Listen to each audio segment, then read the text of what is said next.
Hi guys, my name is Crystal. Good morning. Welcome to my YouTube channel. It's Wednesday morning. Alexa, good morning. Good morning. Video game legend Atari booted up this week in 1972. Its first game, Pong, was a tennis simulation smash. I've been playing, check it out. Beep, beep, beep, beep, beep, beep, beep, beep, beep. Yeah, I'm feeling ready for Wimbledon. Right, so she's talking about one of the first games that was called Pong. P-O-N-G, Pong. My dad was a TV installer, and we, as a family, when I was young, my dad used to bring these games home, and I used to play Pong with my dad. One of the first basic computer games was just like a bat. Two bats batting a ball across the screen. So I used to play that with my father. He was a TV installer. He worked for Granada TV Rental and Vision Hire. When I was a girl, I used to go around in his vans to various families when he used to carry TV sets up to their flats for them. Alexa, what's the time, please? It's 9:34 a.m. Alexa, what's the date today? It's Wednesday the 28th of June. Alexa, what's the weather like?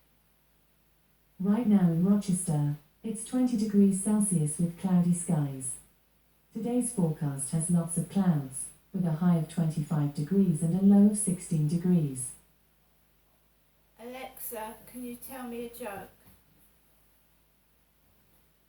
What do you call a sleepy woodsman? A slumberjack. Right, so I told you I went round my mum's yesterday. My mum is a completely different person to me. My mum is eccentric and she's completely different, and she's left me a couple of messages. One last night when I came home in a taxi that wasn't roadworthy. It wasn't roadworthy, it was dangerous. It's the second time I've been taken home in that car, driven by an Austrian driver with glasses who's very, very skinny, like that Charlie I met on the field.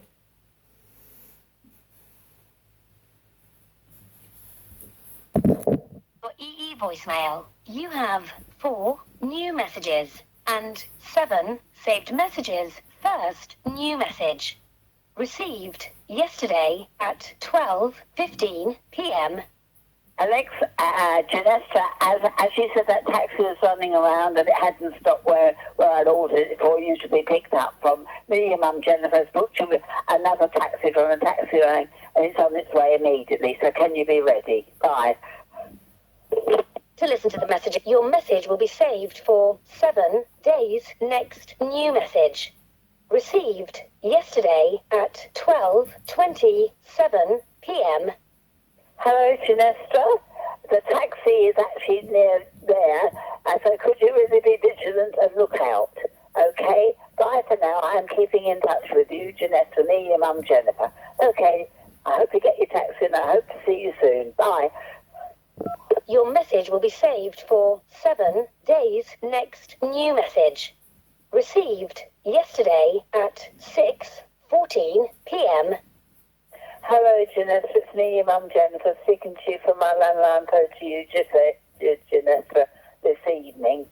I'm just giving you a telephone call, the last telephone call of the day, as you came up to visit today. Just to thank you for visiting me. Hope you got home safely by taxi, and I'll phone you tomorrow. Bye for now, Janessa. Thinking of you. Your message will be saved for 7 days. Next new message. Received today at 9:23 a.m. Good morning, Janessa. It's me, your mum, Jennifer, speaking to you, Janessa, from my landline phone. Okay, Janessa, have a good day, thinking of you. And remember, I always do think of you. You know I do, don't you, Ness? So anyway, have a good day, and I'll phone you sometime today again. Okay, bye for now. Thinking of you. Your message will be saved for 7 days first. Right. If we go back to yesterday, I had an Austrian driver.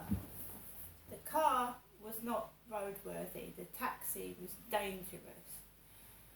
It was juddering all the way home. The wing mirror was broken. My mum had brought my dad up, Derek, in conversations. My dad had a Toyota Starlet, a red Toyota Starlet that was sold for scrap for £20 after my father passed away in 2021. I don't drive, I don't have a car. My dad, before he passed away, was thinking of giving up driving anyway because he was getting older and sicker. I don't have cars. There's a red car parked outside my window this morning. A red car parked outside my window. I don't drive. I've never learnt to drive. So she brought my dad up. He'd got in trouble with the police for speeding before he died as well. He sped in the Toyota Starlet apparently. Got a speeding fine. Right, and that taxi driver ran over a speed ramp. There was like wires in the road checking people's speed as they were driving across it. So I don't know if he noticed that. I don't know if he couldn't drive properly or the car had something wrong with it because it was juddering. It wasn't a pleasant drive at all. So he would have had ample time to repair that wing mirror, or he said it's rented. He rents it. He rents a car to drive a taxi. So last night I told you I went to the co-op. I got some Cadbury's mini rolls as well, and some Skittles squishy clouds, just a few bits to tide me over for a couple of days. There's no need for me to go into the co-op this morning because I got my Cornish pasty for my lunch and I've got all the things I need in the flat. I've still got some of the takeaway left from Super Pizza. I'll know when it's safe to go out and I'll go out when I want to go out. I'm not going to have people, you know, oh, she's going to go out today, we'll put all that in the way to upset and annoy her, because that's not happening. It's not happening. So she's called me Janestra again. And I'm not saying, but I know what happens every time she says that name over the phone. I get taken the piss out of outside. It's not funny. No form of racism is funny. Because racism, hate crime can happen to people of all different races and colours. Not just black people. White people can get victimised by black people, vice versa. So black people can victimise white people. It's not just, yes, I recognise the fact that black people get a lot of racism, and I disagree with that, but we have to see that black people can be racist towards white people as well, and nasty. I was bullied at school. And I was bullied by black girls. They were taking the mickey out of my hair and laughing at me, saying I had long hair down my back. I wasn't an overly pretty girl as a child, but I wasn't ugly, but I was quiet. And because you're quiet and soft, people think they can take advantage of you, steal from you, and treat you like shit. Black and white, all different races took the mickey out of me. It wasn't just subjected to one colour or one race. I had the whole class joining in with verbal abuse and teachers allowing it because I was quiet. I've never got the help and support that I've needed, so I'm doing it myself. I'm giving myself my own therapy. After watching watching other people's podcasts on meditation and other people fighting addiction, I'm trying to use the same methods, but by myself with no help from other people. Because the doctor is useless. Useless. If they're real doctors. I have a male doctor called Reg, and I've had problems with my right hand after he kept messing around with a blood pressure monitor on my arm till my hand nearly exploded. This hand blew up. My fingers were like sausages and my hand was on the verge of exploding. And now I keep dropping things out of this hand since he's done that.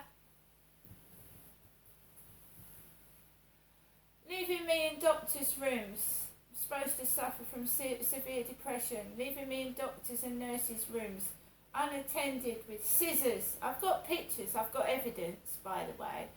Leaving me alone in rooms with needles, scissors, tablets, all sorts of paraphernalia, and then asking me, am I suicidal?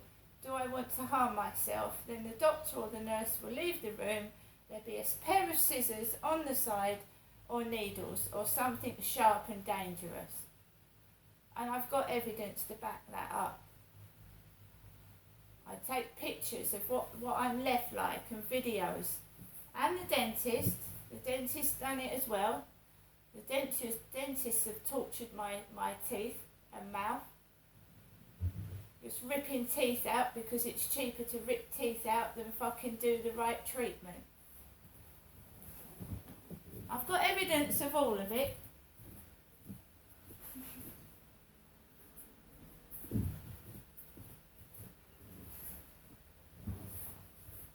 One of these days, someone's going to have an accident and be killed because of this funny comedy of errors. Somebody's going to get hurt and harmed if they haven't already. So I've been told to have a good day. A good day? What does that mean? A day when I have to lock myself away from people because they're dangerous and touch me. That's what a good day means to me. I don't go near anyone anymore. I don't. I've learnt my lesson.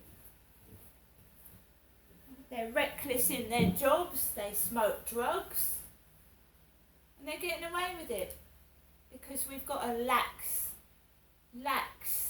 judicial system. The royals don't give a fuck. The royals at the top, the ones that sit on the throne counting all the money, they don't give a crap about the public. And yeah, Prince William wants to help the homeless, right? But he could be 60 by the time he gets on the throne. 60. And poor Kate Middleton as well, who's relatively young at the moment. So Charles is going to do to William what his mother did to him.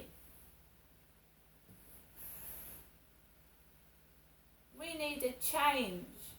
And I think William could possibly do that. But while we've got two people on the throne that appear to me to be greedy, self-centred, and don't give a fuck about other people but themselves, they're on the throne, we've done it, and, buying clothes, who cares? Do something to make this country a better place. Don't sit there fiddling. Pair of them. They're like a pair of children. Oh, we've got everything now. We've got the jewels, we've got the crown. Let's just sit here. It's not a game. And they probably think they're going to live forever, but they won't, because nobody does. Queen, bless her, lived a long, long time, and I respected the Queen, but those two, no. And oh my God, you're not allowed to speak, you're not allowed to speak. Well, they've done nothing for me. I wrote to King Charles in 2011 to help me with my son and his being adopted, and I was fobbed off. They don't care. They only care about themselves. They'll do things to keep up appearances to make out they're doing good, but they're not doing good at all. I can't see any of it. All right, help homeless, give them a home to live in. It's as simple as that. They've got so many. Thousands and thousands of houses that are empty and they own them.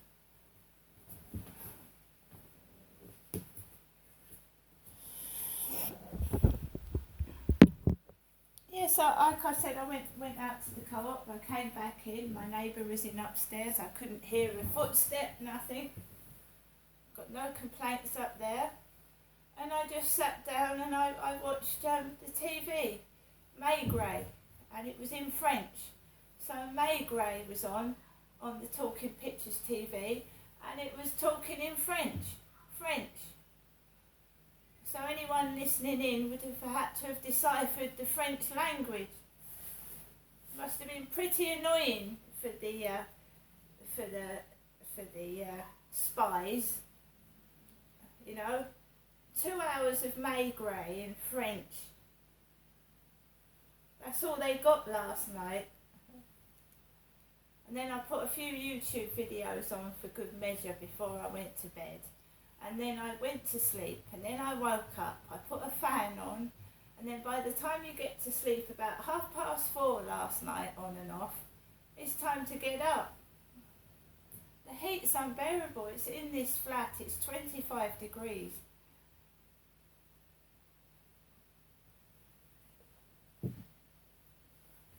I don't think my life has ever been normal. I mean, when I was a little kid, I used to go down to the shops to get my dad's cigarettes. Even kids could buy whiskey. They could buy whiskey in the 70s. Because I was born in 68, so 74, 75. I was going down the shops to buy my dad's cigarettes and whiskey. And do you realise how dangerous that was?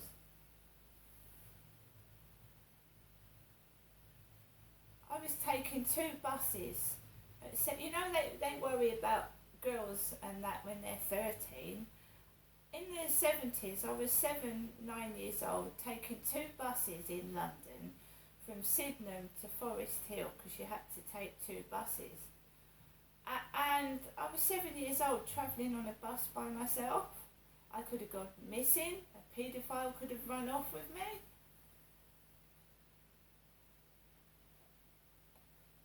I don't get it. I don't get it. It's been going on far too long.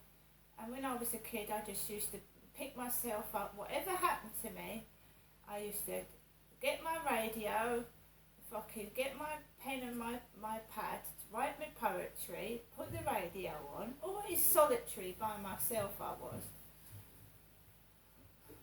Because you know, you find that you're safer on your own, I think. I was a very intelligent child, and abuses like a girl to scream and make a load of noise. And when they find out that you're quiet, because my dad so often said you're a dummy, you're a spastic, they get fed up, you see. They want a screamer, someone that yells and makes a load of noise and is exciting. And if you just sit there and don't speak, they get fed up and bored and leave you alone. So I had intelligence as a child. I had intelligence as a kid.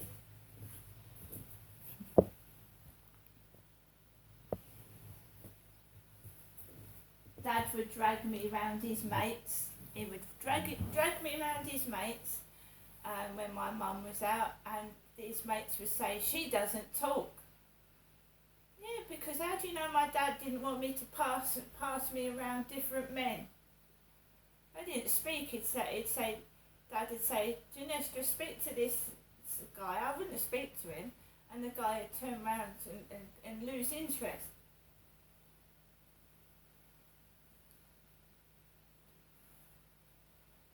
don't speak, they don't know what you're thinking. If you don't speak, they obviously don't know what you're saying. And if you're quiet, they get bored and bog off. Last night I never spoke a word. I came home from my mum's and I never spoke a word. And it's in their eyes, it's boring, yeah. But I'm not acting like a pillock to give them entertainment. I'm not a sex toy. And being good to me is staying out of trouble. And that's exactly what I'm going to do. And I'm not acting mad to let them get away with what they're getting away with. That's why when I see Brian Harvey videos, when he's triggered and he's yelling and he's shouting, he could be a decent bloke, he's got a good voice and he could be a good singer. But because the trolls, because trolls and people feed on your emotions. When they see you in a rage, they, instead of trying to put water on it and put the fire out, they try and make that fire even worse. So Brian will start off shouting and then someone will wind him up and he'll fucking get on to the point where he'll nearly collapse and make himself ill. And I found out, I mean, if I was doing that, I'd get so cross I'd almost collapse on the floor. Brian had his kid taken off him. I've had my kids taken off of me, right? You're sat there, you've had everything taken off of you, and what do they want? What do they want now? Everything's gone. So what do they want off you now? They've taken everything off of me, right? And they try and wind you up. And life isn't about looks. It's not about looks. It's not about a person's outside appearance, because that alone doesn't run the country. That alone doesn't get you anywhere. Looks fade. A model's career is very limited. They have to get as much money as they can in a few years, because looks don't last. You look at someone when they're 20, they're not going to look the same when they're 50. They're going to have wrinkles and shit. So it's very shallow and silly, taking the mickey out of what someone looks like. It really, really is. And anybody that's doing it ought to be ashamed of themselves. Anybody that is joining in with taking the mickey out of what someone looks like, that's childhood, school ground, silly behaviour.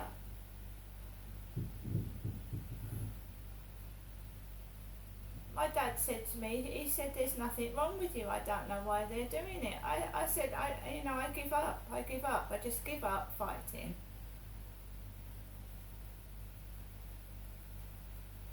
I give up fighting. You see, they're trying to trigger me into doing something bad, sexual behaviour, and I'm not interested. So they drop me like a hot cake and go and talk to the old lady with scabby legs. I mean, I don't care. It doesn't bother me. And sending me men that could be old enough to be my granddad, because my dad said that my mother goes with anything. Jennifer goes with anything.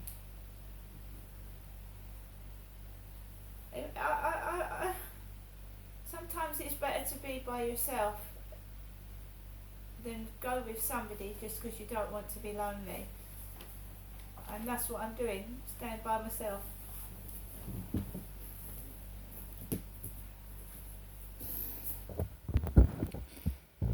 And one other thing, that a jealous partner or someone that's got psychotic behaviour imagines in their head, and it's not just happened to me, it's not just happened to my mother, it's happened to many, many women, that their partner imagines them cheating. It's in their heads. Imagine them going with all these men. So the online stalker that I've got, right, I've had loads of men in here. I haven't had one man in here. Not one. Not dating wise. I've lived here 3 years. I haven't had one boyfriend. Not one male companion or one male partner. I haven't had one. But then this person I rejected, if you like, gets angry and says, oh, you this and that and the other. It's all in their head. Psychopath. They're just not well. They imagine it. It's all in their imagination. I sit every day in my home by myself. I take my dog for a walk. I go to the shops, but there's no one with me. Never. And that Charlie spoke to me first, and he was speaking to every woman on that field before he spoke to me, and men. He was speaking to the men as well.